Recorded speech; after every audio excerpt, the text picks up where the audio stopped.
Amerika Serikat dan Venezuela berada di ambang konflik bersenjata. Ini terjadi setelah ketegangan di Laut Karibia makin memanas. Caracas menuding Washington berniat melancarkan operasi palsu dengan pura-pura menyerang kapal mereka sendiri sebagai alasan untuk melancarkan serangan balasan. Sementara Amerika juga terus memperkuat kehadiran di Karibia dengan mengirim kapal perang, termasuk kapal induk paling canggih di dunia, USS Gerald R. Ford. Akankah ketegangan ini berubah menjadi konflik senjata terbuka? Simak selengkapnya dalam video berikut.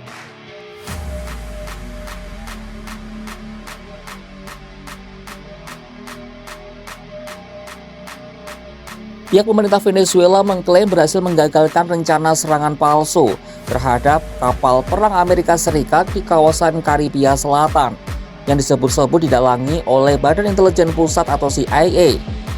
Mendagri Venezuela, Diosdado Cabello, mengumumkan penangkapan 4 orang yang diduga berencana menyerang kapal perusak AS USS Gravely pada Senin 27 Oktober 2025. Kapal berpeluru kendali itu diketahui sedang berlabuh di Trinidad dan Tobago, hanya sejengkal dari perairan Venezuela pada tanggal 26 Oktober 2025. Mengutip ABC News, Amerika Serikat disebut akan mengkambing hitamkan Venezuela atas serangan terhadap USS Gravely demi membenarkan agresi terhadapnya. Kedatangan kapal perang Amerika Serikat itu memicu kemarahan Venezuela. Venezuela menilai langkah Washington sebagai provokasi militer dan upaya memancing perang di Karibia. Sebagai respon, Presiden Nicolas Maduro menangguhkan perjanjian eksploitasi gas dengan Trinidad dan Tobago. Ia menuding PM Kamala Persad Cesar telah menjadikan negaranya sebagai kapal induk bagi kepentingan militer Amerika melawan Venezuela. Ante la amenaza de la primera ministra de convertir a Trinidad y Tobago en el portaaviones del imperio estadounidense contra Venezuela, contra Sudamérica, queda una sola alternativa. Yo he leído este informe, he aprobado la medida cautelar de suspensión inmediata de todos los efectos del acuerdo energético y de todo lo convenido en esa materia. Es una medida cautelar a la cual tengo potestad como presidente y he aprobado y he firmado. Suspendido todo. Namun Persad Cesar membantah tuduhan tersebut dan menyebut keputusan Maduro sebagai bentuk tekanan politik.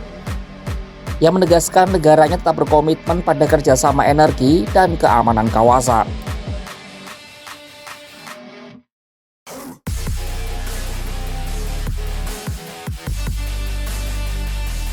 Dari Washington ke Caracas, perang sesungguhnya sudah dimulai bukan lewat rudal, tapi lewat narasi, spionase, dan operasi rahasia.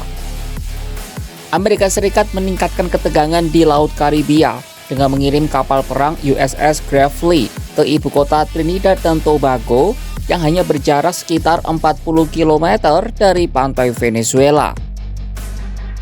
Mengutip Sky News, kapal induk USS Gerald R. Ford, kapal perang terbesar di dunia, juga bergerak mendekati Venezuela.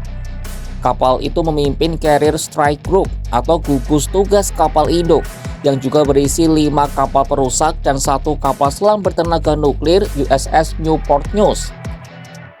Kapal-kapal ini dilengkapi rudal jarak jauh Tomahawk dan sistem pertahanan modern.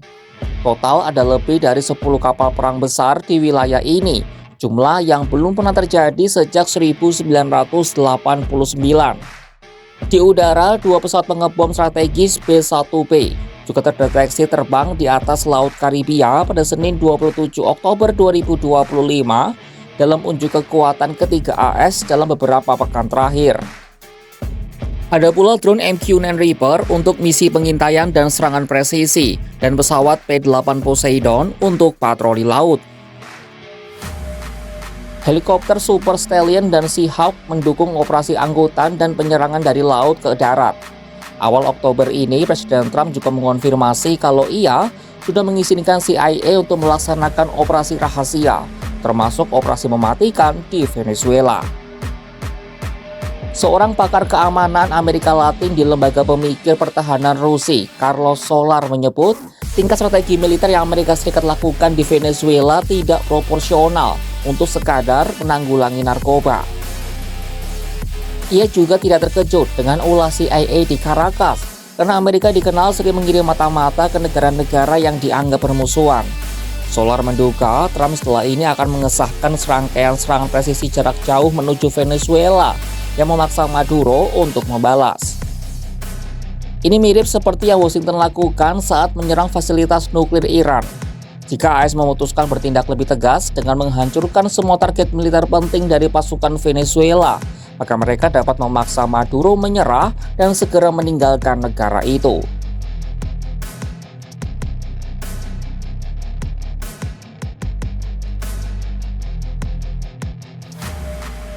Presiden Donald Trump sejak awal menuduh Venezuela menyelundupkan kokain dalam jumlah besar ke Amerika Serikat. Ia juga menuding Maduro sebagai pemimpin geng Tren de Aragua, klaim yang tidak didukung oleh sebagian besar badan intelijennya sendiri.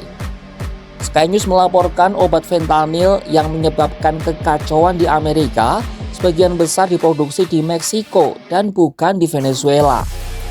Sementara Caracas menilai langkah Trump syarat motif politik, termasuk upaya menggulingkan pemerintahan Maduro yang tidak diakui Washington.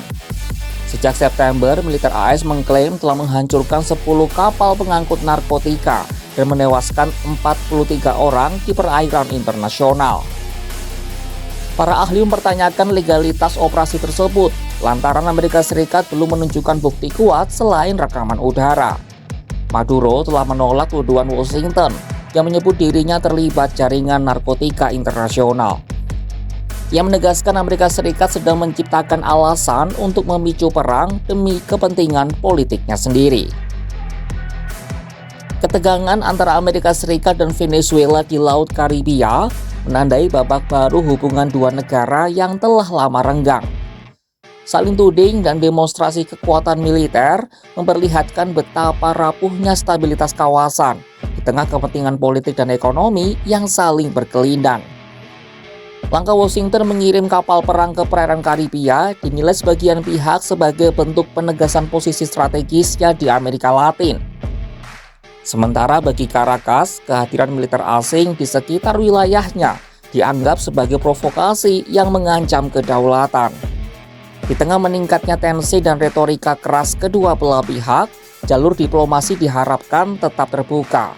Sebab dampaknya bisa jadi tak hanya dirasakan oleh dua negara, melainkan juga kawasan sekitarnya. Saksikan kabar lainnya hanya di kanal YouTube Kompas.com.